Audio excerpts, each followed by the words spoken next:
zigenze okubeera saa 12 nga abanyumirwa endongo ya bande bataka ku Serena Hotel okweta mu kivulu kya Luna mu biro live concert.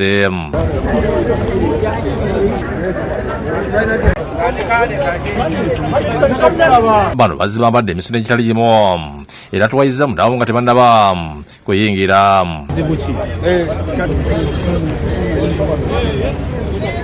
Serebu wange abinyimbira kati ngafe ababeerako mukwano obuyimba bwe olemwa kusanyuka sijagamba mbu nesunze gundi oba gundi no naye nze zijja kusanyuka ndese mama wange ayimbye ku mikolo gye waffe generation to generation.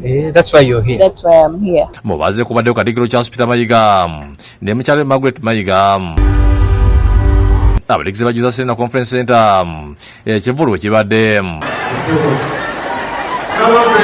kuzabiri hajja Luna mu biro alinye ku stage nakuba abalegeze muziki nga badde bulimba kuliyimba.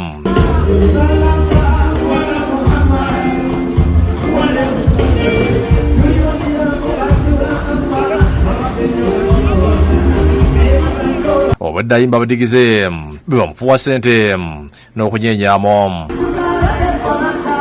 Ignatius Kamya yakusakidde Green ku Lwakede TV.